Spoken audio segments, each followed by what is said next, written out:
Assalamualaikum warahmatullahi wabarakatuh. Perkenalkan, nama saya Siti Salbia. Saya dari kelas 10 WLP 1 ingin menjelaskan materi tentang dinamika kelahiran Pancasila.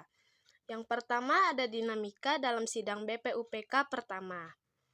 Dalam catatan sejarah disebutkan bahwa kekalahan Belanda atas Jepang dalam Perang Asia Timur Raya menyebabkan bangsa Indonesia terlepas dari penjajahan Belanda menuju ke penjajahan Jepang. Jepang dapat menguasai wilayah Indonesia setelah Belanda menyerah di Kalijati, Subang, Jawa Barat pada 8 Maret 1942. Jepang menggunakan sejumlah semboyan seperti Jepang Pemimpin Asia, Jepang Pelindung Asia, Jepang Cahaya Asia untuk menarik simpati bangsa Indonesia. Namun, kemenangan Jepang ini tidak bertahan lama karena pihak sekutu Inggris Amerika Serikat Belanda melakukan serangan balasan kepada Jepang untuk merebut kembali Indonesia. Pada peringatan pembangunan Jawa Baru tanggal 1 Maret 1945, Jepang mengumumkan rencananya untuk membentuk Dokuritsu Zunbi Tosakai BPUPK. Namun demikian, janji itu baru ditepati pada 29 April 1945. Ini menandakan bahwa tanggal berdirinya BPUPK bukanlah 1 Maret 1945, melainkan 29 April 1945. Selain itu, penting untuk disampaikan pula bahwa penanaman penting untuk badan yang dibentuk ini ialah Badan Penyelidik Usaha-usaha Persiapan Kemerdekaan BPUPK. Alasannya, badan ini dibentuk oleh pemerintahan militer Angkatan Darat ke-16 Jepang yang hanya memiliki wewenang untuk Jawa dan Madura, bukan untuk seluruh Indonesia.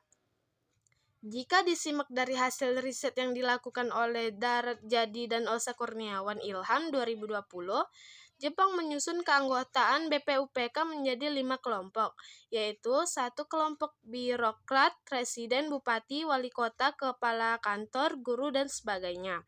Kelompok independen, pengacara, pengusaha, wartawan, dan sebagainya. 3. Kelompok ulama. 4. Kelompok pergerakan nasionalis. 5. Kelompok perwakilan Jepang. Yang kedua ada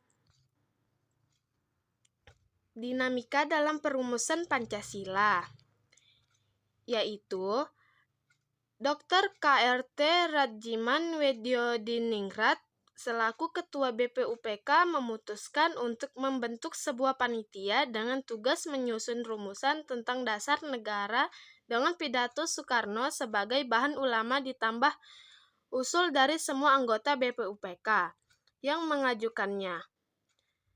Awalnya panitia ini dikenal dengan Panitia 8, lalu panitia diubah dan dibentuklah panitia kecil yang menggantikan keberadaan panitia 8. Panitia ini dikenal Panitia 9.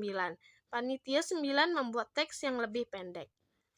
Segera setelah sekutu menjatuhkan bom atom di Hiroshima pada tanggal 6 Agustus 1945, kabar tersebut tersebar dan diterima oleh para tokoh kemerdekaan di tanah air. Mengetahui posisi Jepang yang semakin terhimpit dalam Perang Asia Pasifik mendorong para tokoh nasional untuk segera menyatakan kemerdekaan dari penjajahan Jepang. Dalam situasi genting seperti itu, pemerintahan kolonial Jepang melalui perwira tingginya, Hisaichi Terauchi mengumumkan pembentukan sebuah panitia untuk mempersiapkan kemerdekaan Indonesia pada 7 Agustus 1945.